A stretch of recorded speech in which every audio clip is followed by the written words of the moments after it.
I would yield such time as she may consume now to the gentlewoman from Florida, Ms. Castor, who's the ranking member of the Energy Subcommittee.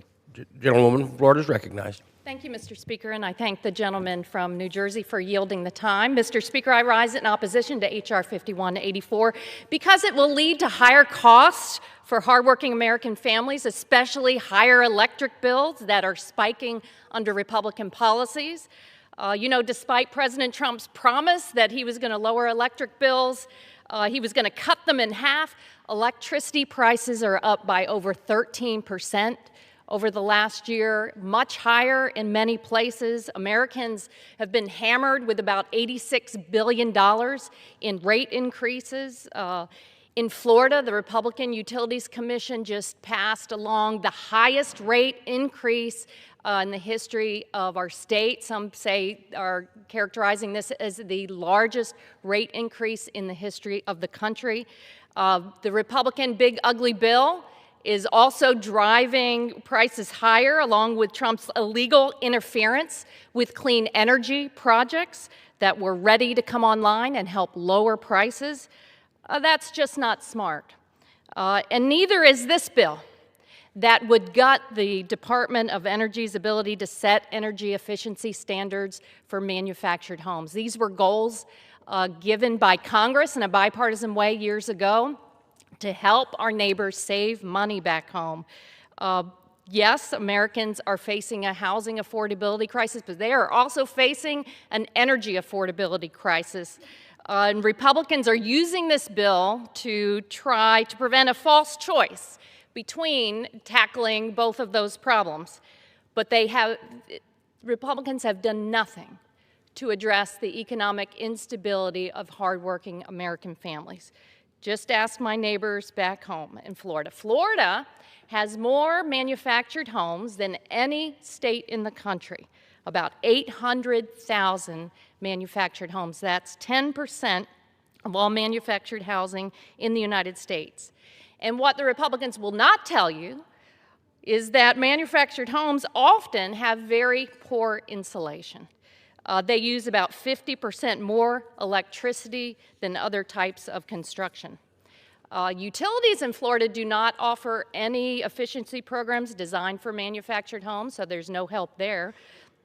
And as a result, it's incredibly difficult for the people living in these homes to pay their electric bills. And it's only getting worse with longer, hotter summers fueled by climate change. My hometown newspaper at the end of the year actually took a look at the soaring electric bills for manufactured homes. And I'd like to ask unanimous consent to submit for the record the Tampa Bay Times article of December 30th for Tampa Bay's mobile home residents. High electric bills can be a crisis. Without objection. Thank you, Mr. Speaker. It says that energy efficiency standards for mobile homes haven't been updated in decades, allowing leaky walls to sap budgets.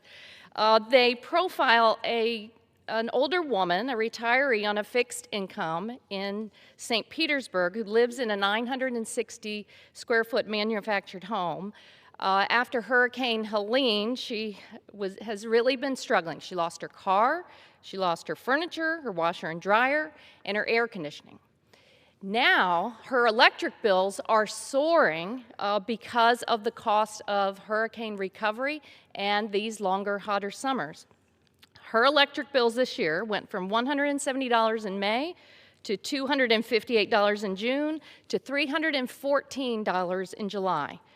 That is not affordable. Energy efficiency standards are needed for future residents so they can save money over the long term. In this story, it goes, and I'll recommend it to everyone that is concerned about the issue.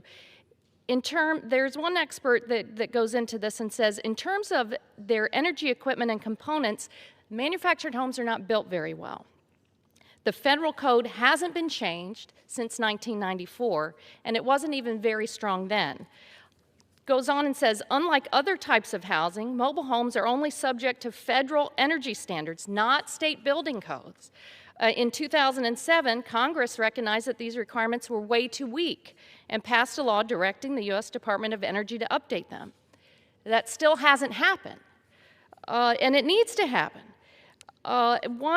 This expert says that, yeah, people are saying, yeah, we need more affordable housing.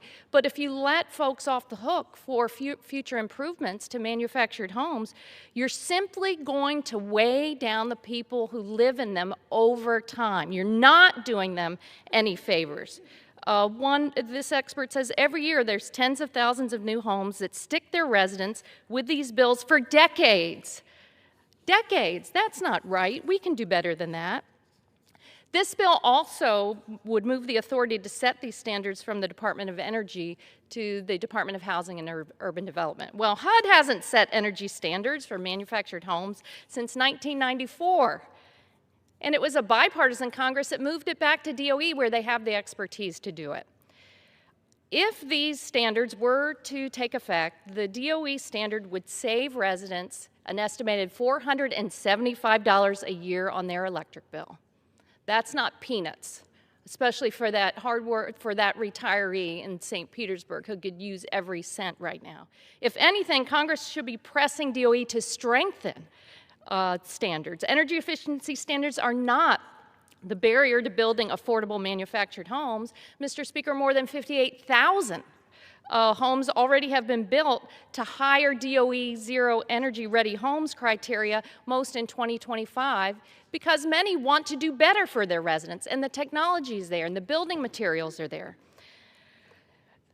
These are the people also mostly being hurt primarily by the Republican policies, raising the cost of living, whether it's arbitrary tariffs, and maybe the Supreme Court will give us a little relief from these arbitrary tariffs. People are paying, according to one analysis, up to $1,200 to $1,600 more because of arbitrary tariffs every time they go to the grocery store or construction materials.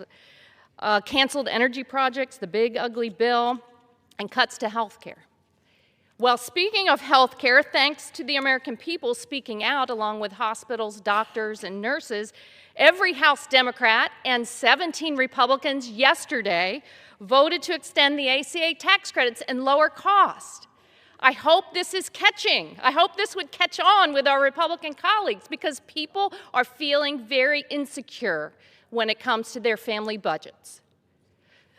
So you add on something like this where there's no hope for the future to help save money if you're going to live in a manufactured home, your arbitrary tariffs, all of this is weighing down on people. And if Republicans actually wanted to lower household costs, they would restore tax credits as well related to residential clean energy that they gutted as part of the big ugly bill. They were working to help people save on the high cost of electricity, saving them thousands of dollars on appliances like their AC and heating systems and helping them install solar and batteries or helping them make other home efficiency improvements. But the Republicans have rejected all that. They say that's not important. It's more important to give a pass or do a favor for big oil companies or the big utility companies. Well, we're on the side of the people because they deserve so much better. Unfortunately, we know the tone the Republicans set last year. I just hoped at the beginning of the year that Republicans would turn the page. 17 did yesterday on health care tax credits. I would hope on energy bills they would also look to partner with us to help lower the cost of living. That may be too much to ask for. Otherwise, they wouldn't be offering bills like these that heap more costs and pain onto our neighbors back home. Mr. Speaker, American families deserve so much better. This bill needs to be rejected. You need to stand on the side of the people and their pocketbooks for a change. I yield back. The gentlewoman yields.